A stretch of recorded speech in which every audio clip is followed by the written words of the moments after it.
bate-papo desse sábado é com uma figura humana de um astral contagiante.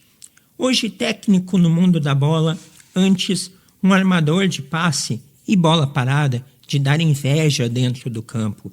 Anderson Simas Luciano. Já sabem quem é? Querido pelos gaúchos, em especial os gremistas, feliz em te receber aqui no programa De Carrinho da Rádio Taquara. Querido Tcheco, prazer em estar conversando contigo. Boa tarde. Boa tarde. É um prazer imenso poder estar falando com vocês também aí. Sempre fico feliz em poder lembrar das histórias aí que a gente teve e construiu no Grêmio. Sem dúvida, a sua história no Grêmio é algo muito marcante e a gente vai ter o prazer de, nos próximos minutos, falar sobre ela e também sobre a sua carreira, que foi vitoriosa como jogador, se Deus quiser, agora vai ser vitoriosa como treinador, que já iniciou na profissão e, sem dúvida nenhuma, tem um grande futuro pela frente. A primeira questão que a gente tem para fazer para ti é que a sua história construída no Grêmio, ela é o que mais marca aqui para nós gaúchos. Mas antes de mais nada, conta um pouquinho como começou a tua relação com o futebol. Desde que criança, né? Brincando na rua, com os meus amigos, nos campinhos de terra. Mas, de fato, federado mesmo. Foi jogando futsal, quando eu comecei a fazer catequese. E aí o professor da nossa catequese ia montar uma equipe para jogar um campeonato metropolitano de futsal. E durante os recreios lá a gente jogava bola e começou a perguntar e convidar e eu fiquei interessado em participar daquele campeonato. As coisas aconteceram, só que o clube participou por um ano só. Mas aí eu fiz um bom campeonato e minha intenção não era fazer um bom campeonato para ir para outro time, né? Era só participar do campeonato. Mas como o clube se encerrou depois de um ano, aí o Pinheiros, que hoje é o atual Paraná Clube, acabou fazendo um convite para mim poder participar do clube que entrava sério nessas competições. E aí, desde então, eu comecei a levar um pouquinho mais a sério também esse tipo de competição e era uma coisa que eu gostava muito do futsal, adoro até hoje, acho que é uma escola primordial para o futebol de campo. E aí, como tem a ligação do Pinheiros, né, que era o clube, para o campo também, as coisas aconteceram uma coisa muito, muito natural. Fomos convidados para fazer uma avaliação no futebol de campo, passamos em primeira, estava eu, o Ricardinho, o Marcelo Lipatinho, que jogou a Batalha dos Aflitos, e desde então que a gente acabou passando no teste, as coisas começaram a acontecer no futebol. E, Tcheco, em relação à posição, desde sempre você quis jogar nessa posição de meio campo? Qual a tua característica logo quando tu começou na base? Já era desse jogador mais criativo, pensador, de ver o jogo dentro de campo, saber fazer uma leitura, uma assistência? Como foi a definição da tua posição dentro de campo? Ela foi muito curiosa, né? Quando eu fui fazer esse teste que eu acabei de falar para você no campo, quando o treinador perguntou para mim qual posição que eu jogava, eu falava meio de campo. Só que ele falou assim que ali as posições já estavam completas. E ele perguntou se eu não fazia a função de zagueiro. Falei, já que é para me fazer a avaliação, eu faço. E aí, no futsal eu jogava de fixo, então para mim era mais ou menos a mesma as condições técnicas, né? Defender, sair jogando, aquela coisa toda. E como eu passei no teste, eu passei de zagueiro. Então, na época era juvenil, né? Hoje é sub-17. Eu comecei como zagueiro no Paraná Clube, quando eu passei as categorias de juniores. O primeiro ano foi zagueiro, mas no meio da temporada o treinador passou para primeiro volante. Eu realmente tinha umas condições técnicas que para zagueiro era um pouquinho desperdício, então ele me adiantou um pouquinho na linha da frente. E aí, durante a minha carreira, os treinadores foram me colocando cada vez mais para frente, até que eu me vi como um meio de campo, meio amador, clássico mesmo, né? Mas assim, a função que eu gostava mais de fazer é como se fosse hoje um segundo, terceiro homem de meio de campo, né? tentando organizar a equipe por trás e fazer o time jogar como eu sempre gostei de fazer. Mas a maioria das vezes eu joguei como camisa 10 mesmo. E você se caracterizou muito dentro de campo por ter um temperamento muito forte. Essa liderança já vem da base também? Isso aí é muito pessoal, né? Acho que vem com a pessoa, com a índole. Apesar de eu ter uma personalidade forte, eu jamais desrespeitei um árbitro como um xingamento, alguma coisa assim. Os próprios clubes rivais que eu tive na minha carreira, também nunca desrespeitei. Eu sempre tentei fazer uma conduta ética e esportiva, acima de tudo, né? Mas eu sempre defendia o clube que eu atuava com dentes e unhas e era muito revoltante, às vezes, algumas posturas das arbitragens que era um pouco deixar a gente indignado, né? Perdi alguns títulos por causa disso. Então eu sofria muito com isso, porque eu queria até xingar e não podia. Mas assim, eu cobrava muito como capitão, eu exigia muito do árbitro. Para muitos, ou alguns, eu fui um jogador um pouco chato, mas eu cobrava aquilo que era de direito nosso, né? Algum cartão que a gente achava que era necessário por uma jogada mais violenta, ou falta que não foi, enfim. Era uma característica minha, né? Isso me prejudicou um pouco, mas não me arrependo não, porque era da minha índole. Depois eu vou querer falar contigo um pouco sobre o Grêmio e sobre uma característica que essa sua liderança foi muito positiva naquele momento. Mas avançando um pouco na carreira, Paraná, Curitiba, em 2005, você jogando na Arábia Saudita, disputou o Mundial de Clubes que foi vencido pelo São Paulo. Em 2006, você veio para o Grêmio. No seu projeto de carreira, estava a retornar ao Brasil naquele momento? E como se deu essa negociação, esse início de relação para você retornar ao Brasil e, por consequência, vir para o Grêmio? Quando eu estava no Curitiba na temporada de 2002 para 2003, eu fiz uma grande temporada, né? Eu quase cheguei para a seleção brasileira, não cheguei a ir porque eu fui para o Munduara, e consecutivamente eu deixei muitas portas abertas aqui para os clubes, né? E quando a gente estava nesse Mundial, a gente já tinha conquistado a segunda Copa da Ásia pelo clube lá, que daí nos deu direito de ir para o Mundial, né?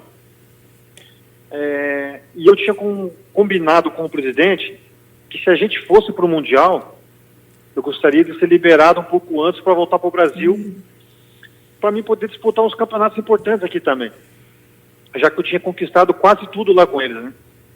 Só faltou realmente um Mundial para nós, que era um sonho muito distante, mas só de chegar no Mundial para representar o clube árabe já foi um grande feito que nós fizemos, né? E no meio da temporada, alguns clubes me procuraram para vir para o Brasil, né? Mas o clube árabe só não me liberaria porque nós estávamos disputando o campeonato para ir para o Mundial e ninguém sabia desse acordo que eu tinha com o presidente. E assim que acabou, inclusive o Inter me procurou, né? Mas eu não tinha como vir. E quando se deu o fim do Mundial, meu pai me ligou no outro dia falando, a gente já tem um acerto verbal com o Grêmio. Quando você estava disputando o Mundial, a gente foi procurado pelo Grêmio, pelos diretores do Grêmio, e a gente já deixou meio que acertado. Aí eu fiquei muito feliz da vida, porque era um clube que eu já tinha um respeito grande, as cores sempre me simpatizaram, porque primeiro eu jogava futsal com Pinheiros, que era todo azul, e aquela coisa de criança, ficava aquelas coisas de clubes azul na cabeça, né? E o Grêmio também tinha uma energia incrível nessas competições internacionais. Eu nem sabia que ia disputar esse tipo de competição, mas era um clube que me atraía, que eu me simpatizava muito. Aí então, voltando do Mundial, o Grêmio veio também daquela façanha da Batalha dos Aflitos, então era um clube que estava evidente, mas era um clube que estava muito precário financeiramente, né? Estava muito abaixo do nível de todos. Por isso que eu sempre relato nas entrevistas que foi um feito muito grande o que nós fizemos nessa época, porque o Grêmio saiu de uma segunda divisão, chegou a terceiro colocado no outro ano no Brasileiro, para conseguir uma vaga para a Libertadores e chegar até a final. A gente pode entender mais ou menos isso que eu estou falando. Olha a dificuldade que os clubes têm quando saem da segunda divisão hoje para disputar a primeira divisão, né? Então é um feito muito grande que nós fizemos e eu fiquei muito feliz quando eu vim para o Grêmio. E ali comecei a construir uma história que eu fiquei muito feliz de ter passado por isso na minha carreira. Que bonito, Tcheco. E eu lembro bem que naquele período, pós-Batalha dos Aflitos, a gente vivia uma sensação de que era a imortalidade que os gremistas mencionavam, era o feito épico, mas e agora? 2006, como o clube iria voltar para a elite? E eu acredito que tu foi assim a primeira contratação de maior impacto, realmente uma contratação de Série A que o Grêmio teve. E na sua opinião, como se deu, qual a razão que tu criou uma identificação tão forte com o Grêmio desde o primeiro ano? Tem a ver com essa mística, com essa questão da garra dentro de campo, de nunca desistir. Na sua avaliação, tu se encaixou no Grêmio por quê? Eu acho que se resumiu a minha identificação com o Grêmio, né? O Grêmio ele tem esse histórico de ser um clube que luta pelas suas conquistas, que é aguerrido, é a marca não só do Grêmio como do povo gaúcho, né? Pela sua história, né? E eu sou um pouco assim dentro de campo também. Eu fui assim dentro de campo. Mas eu acho que foi uma sinergia e uma energia no momento que o clube precisava também. E eu acabei me encaixando naquele momento, né? Até hoje eu escuto muitos relatos de torcedores que aquela época, apesar de os títulos importantes não terem vindo, muitos me relatam isso mesmo, que voltou a torcer para o Grêmio ou sentia aquilo que sentia antes pelo Grêmio nessa época, né? Que por mais que a gente não tenha conquistado esses títulos importantes, a luta, a batalha, como a gente honrava a camisa do Grêmio dentro do campo, assim, representavam eles, né? Por mais que a gente tenta a vitória e às vezes não conseguia, a gente demonstrava que fazia de tudo para conquistá-las, né?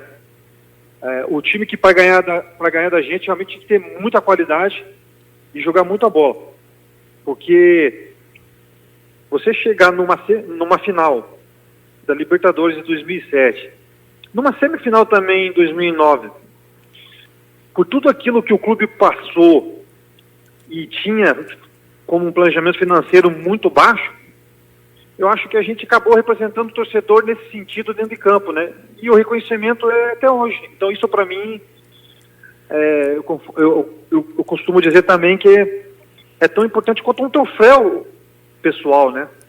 Como o melhor em campo, o melhor do campeonato, porque é um reconhecimento ao torcedor. Isso aí a gente não compra, né? A gente conquista e eu acho que os jogadores que passaram nessa época aí tiveram essa conquista. A sinergia que aquele time criou merecia ter conquistado um grande título. Inclusive, a gente lembra que era o time de viradas impossíveis, não é? Caxias em 2007, São Paulo.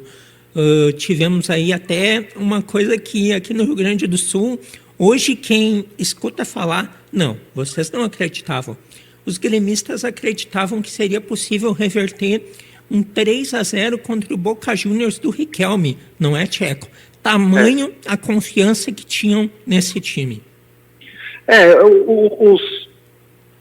Os números, né, nos levavam a acreditar nisso, porque o torcedor fez que isso acontecesse, né? Eu falo com muita tranquilidade que aquela Copa da Libertadores 2007 Os jogadores ali, a diretoria, a comissão, tem sua parte que chega até a final, mas o torcedor teve uma parte muito mais fundamental do que do costume. Porque se a gente fosse campeão daquela Libertadores, nós ia se tornar o campeão com mais derrotas fora de casa. Isso prova que dentro de casa, o clima hostil que o torcedor fazia e nos fazia acreditar durante o jogo era incrível, né? Por isso que chegou a se acreditar que era possível virar contra o Boca também. Então, é uma coisa que ficou tão marcante para os torcedores que foram lá naquele estádio, que dá saudade de ver jogos lá, né? O Guaraná Arena. Mas tornou aquilo um clima uma atmosfera tão bonita, tão gostosa, mas tão ruim para quem ia jogar lá, que ficou marcante. E é marcante realmente, né? Eu tenho pena de quem não pôde estar naqueles jogos, naqueles anos lá dentro do Olímpico, porque era uma coisa impressionante. O torcedor, ele guarda com muito carinho o Olímpico também, mas como toda coisa positiva, também tem outro lado. E o Grêmio não vencia um título desde 2001. Talvez 2006 ainda não pesasse tanto, 2007, mas daí veio 2008, 2009. E a gente costuma ver que sempre o cara que coloca a cara para bater, a liderança, a referência, é também a pessoa mais cobrada. Sim. E em cada derrota que o Grêmio tinha, muitas vezes era você que dava a cara para bater, na maioria das vezes. Sim. Tu acha que isso, de certa forma, também te desgastou um pouco? Com certeza. Era muito visível quando o clube perdia, ou tinha algum empate, um cara de derrota, que a imprensa fazia seu papel e vinha buscar as palavras. E vinha com quem? Com quem não tinha medo de se esconder, né? Ou falar frases prontas. E isso acabei pagando um preço um pouquinho caro, né, por causa disso. Não me arrependo também, porque eu era um dos líderes e, como capitão, eu acho que tinha que dar uma satisfação para o torcedor, só que nem sempre você pode falar toda a verdade, né? Talvez, se eu voltasse um tempo hoje, eu falaria meia verdade. Mas, de qualquer maneira, isso me desgastou um pouco, até para minha saída. Gostaria de ter ficado mais um ano, no mínimo. Mas como as coisas não funcionavam de uma forma de título, não uma coisa pessoal de jogo jogado, porque eu me encontrava bem naquela época. Mas a questão das cobranças do título caiu muito sobre as minhas costas justamente por causa disso, né? Nos dias de jogos com vitória, a imprensa procurava aquele que fazia o gol, que é uma coisa muito natural, mas quando eu perdia sempre me procurava. Então ficou um pouquinho nas minhas costas, mas era o peso que eu tinha que carregar e arcar com as consequências. E fisicamente, Tcheco, tu entende que tu conseguiu jogar no teu auge até quando? Porque é uma característica que até na época me causava uma certa curiosidade, e eu tinha vontade que alguém perguntasse para ti, era que na sua segunda passagem no Grêmio, você saiu por 6 meses em 2008, tu não tinha mais a característica de bater tanto a gol, cobrar falta. Tu tinha situações físicas que te incomodavam? Não, porque nessa época apareceu alguns jogadores importantes, né, que também queriam suas oportunidades para bater o escanteio, um pouco menos, mas as faltas, né, que era o Souza, depois o Bustos, né, que era um grande batedor também. E durante a semana, quando a gente batia as faltas ali, tinha um bom aproveitamento, né. Então, daí era uma questão de diversidade ali, às vezes até para tentar enganar o goleiro para saber quem ia bater, quem não ia. Mas geralmente os escanteios todos eu bati, né? Mas era mais por uma questão ali de oportunidade de jogadores com boa qualidade para bater também. Sim, sem dúvida. Bom, você saiu do Grêmio, final de 2009, encerrou essa trajetória linda, está na seleção do Estádio Olímpico, que é uma coisa que eu tenho certeza que te orgulha muito. A gente já conversou outras vezes. Aí, em 2010, a oportunidade de jogar no Corinthians, onde estava Mano Menezes, que trabalhou com você no Grêmio. Como foi tocar bola para o Ronaldo Fenômeno? Eu acho que isso foi um presente que o futebol me deu no final da minha carreira, assim, na reta final, né? Primeiro o convite que eu tive pelo Mano para ir para o Corinthians, e ao mesmo tempo poder jogar com o Ronaldo e o Roberto Carlos, né? Lógico que tinha outros jogadores formidáveis lá, mas os dois eram as estrelas mais notáveis que tinham, e eu acho que isso foi um presente que o futebol me deu, né? Acabei dando 2 assistências para o Ronaldo. Tive uma lesão muito séria no Corinthians, que fiquei 3 meses parado, né?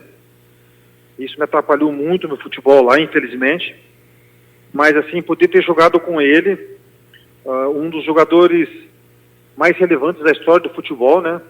Uma pessoa também acima de qualquer suspeita, merece todo o respeito. Foi um grande presente que o futebol me deu. Que legal, que legal. E agora uma perguntinha assim, que muita gente, em muitas oportunidades já fez para ti. Teu coração bate mais pelo Grêmio ou pelo Curitiba? Eu costumo dizer o seguinte, que quando você é criança, você acaba torcendo para um clube. O meu era o Flamengo na época, porque eu adorava o Zico. O time do Flamengo era aquele time que encantava, e eu como criança, e meu avô flamenguista, assistia muito o jogo do Flamengo, e eu acabei olhando com esses olhos para o time do Flamengo, do Zico, que é meu ídolo. Mas quando você passa a jogar bola, você perde aquela magia de torcedor,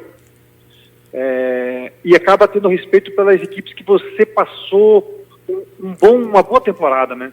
E o Curitiba, o Grêmio e o próprio Etihad, apesar de ser fora do país, foram onde eu tive as minhas melhores passagens, né? O Malutron, infelizmente, não existe mais, onde eu fui campeão da Série C e resgatou minha carreira. Mas eu sinto um carinho especial pelos 2 clubes. Mas o torcedor gremista me trata com mais respeito, mais carinho ou mais reconhecimento. Então eu afloro esse meu lado gremista mais por causa disso também. Mas eu tenho um respeito tão grande pelo Curitiba quanto pelo Grêmio. Mas o Grêmio é uma coisa mais intensa. Sim, sim. E o Palmeiras, que é o time da sua esposa, que você brinca muito no Instagram? Aí começou com uma brincadeira, né? E eu sempre deixo claro que a gente não quer nunca desrespeitar a entidade, né? E sim, o torcedor ali só por termos de gozação, né? E como ela é uma palmeirense doente, mas doente mesmo, aquelas que choram, a gente acabou tendo essa rivalidade aí nas redes sociais de uma forma muito natural, e acabou sendo um pouquinho sério, né? Pelas gozações, mas muito gremistas seguem ela, tem ela como referência, sim, principalmente as mulheres, pelas causas que ela defende também. Mas é uma brincadeira bem sadia. O ano passado foi muito legal que o Grêmio tirou o Palmeiras na Copa Libertadores, né? E nós perdemos em casa primeiro, depois fomos revertê-la no Pacaembu, e ela quis ir no jogo, eu fui no jogo com ela, aí a gozação foi maior ainda na rede social, ela teve que pagar a promessa que era cantar o hino do time que classificasse, ela foi lá, pagou, tirei um sarro danado, mas as brincadeiras e sadias que a vida tem que ter para a gente não levar tão a sério as coisas. Claro, a galera se diverte muito. Você realizou tudo que gostaria como jogador, Tcheco? Eu, como criancinha, tinha um sonho de, quem sabe, poder defender as coisas da seleção brasileira, né? Faltou muito pouco para isso, como eu te falei, quando eu estava no Curitiba na primeira passagem, quase alcancei esse objetivo, né? Cheguei a falar com o treinador da seleção na época, mas aí com a saída para a Arábia você some um pouco do mercado, e a seleção brasileira é uma competição incrível de jogadores de alto nível, né? Naquele momento eu não consegui, sabia que ia ficar difícil depois, eu acho que ficou só esse gostinho para a minha carreira. E claro que também, que como capitão, camisa 10, o que você representa para uma torcida, quase levantar um caneco da Libertadores seria um sonho também que não tem preço, né? Eu fiquei com esse gostinho muito próximo, mas não sei, acho que talvez Deus possa reservar coisas melhores para mim, se abrir as portas para mim como treinador de futebol. Quem sabe eu não volto para o tricolor e consiga buscar isso como treinador. É isso mesmo que eu iria tocar agora contigo, que como jogador, eu acredito que no Grêmio tu esteja no mesmo grau de carinho, por exemplo, que ídolos que ganharam a Libertadores têm. Jeromel, Groy, Luan, porque a torcida ela se identificou muito contigo. E se tu não chegou na seleção como jogador, tem a possibilidade, quem sabe, como treinador. E como está essa carreira de técnico? É um mundo mais competitivo que o jogador, né? Já fiz a licença B da CBF, estou terminando a licença A, a pandemia atrapalhou tudo, né, para todos, mas já terminamos pelo menos a parte da online, só falta presencial, e essa parte presencial, infelizmente, por causa de não poder ter aglomeração ainda não está liberado. Já fiz 2 trabalhos como treinador. O treinador vive de objetivos, né? O meu último foi com o Rio Branco, de Paranaguá, aqui no Paraná. E pela primeira vez na história, o clube foi classificado para a Série D do Brasileiro do ano que vem. Então vai ter um calendário quase que anual, vai poder se preparar desde o início do ano. E isso eu fiquei muito feliz porque o objetivo foi alcançado. Mas como eu te falei, a posição treinador ela é muito competitiva, mais que jogador. E é um mundo assim que eu particularmente acho que os treinadores não são unidos como falam que são. Primeiro, pelo número de empregos, que é pouco. Segundo, que hoje os executivos de futebol, que teoricamente contratam para os clubes, olham para um seleto grupo de treinadores, né? Então, o que eu quero dizer com isso, que para buscar esse espaço, ele é um pouco trabalhoso. Não que eu vou me omitir por causa disso, né? Por isso que eu comentei antes que, se Deus me permitir, eu ainda pretendo chegar na elite do futebol em 4, 5 anos no máximo. Caso isso não aconteça, as coisas não eram para acontecer, a gente segue a vida, mas eu tenho ainda esse desejo de continuar uma carreira como treinador. Fiz 6 anos como auxiliar técnico, né? Então eu já tenho minhas convicções, já tenho toda a minha noção de trabalho. Vamos ver agora se, surgindo possibilidades, oportunidades, a gente consegue mostrar o nosso trabalho. Para encerrar, uma perguntinha também, como diz o professor Luxemburgo, casca de banana. Com a identificação que tu tem no Grêmio, tu treinaria ou treinará, talvez, se surgir a possibilidade, o Inter? Não. O Inter não treinaria justamente porque eu não gostaria de pôr um asterisco na minha história, na minha carreira, né, com o Grêmio. Eu acho que quando você é fiel ou demonstra seu amor por uma situação, você não pode ir contra isso, né? Até em respeito ao Inter mesmo, né? Mas eu não faria isso não, porque prefiro dormir com as minhas emoções, com as coisas que eu tenho no meu coração. Que legal, Tcheco. Bom, eu quero agradecer muito a tua participação aqui no programa De Carrinho, da Rádio Taquara. Sempre que a gente conversa, os gremistas ficam eufóricos, eles te adoram, tu sabe disso. E toda vez que tu fala com alguém aqui do Rio Grande do Sul, tu sente esse carinho que o gremista tem por ti.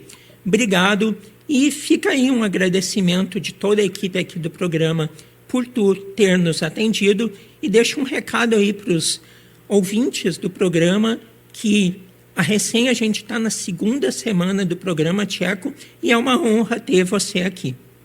Eu que agradeço, Cassiano.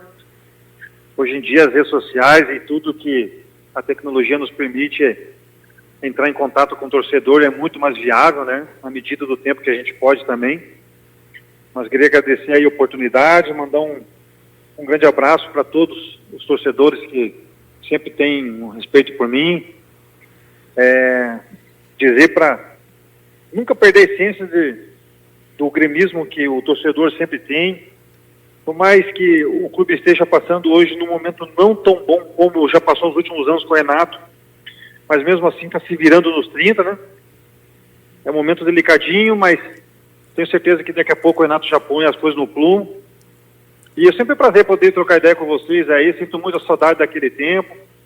Quem sabe Deus me proporciona no futuro aí ainda voltar pro Grêmio e buscar as coisas que faltou naquele meu tempo, tá? Um grande abraço a todos, sempre um prazer e até a próxima. Tomara, tomara. Valeu, Tcheco. Abração. Valeu. Então, gente, esse foi o Tcheco. Que grande entrevista ele deu para nós, não é? Muitas coisas foram abordadas, especialmente a relação dele com a torcida do Grêmio. Espero que vocês tenham gostado.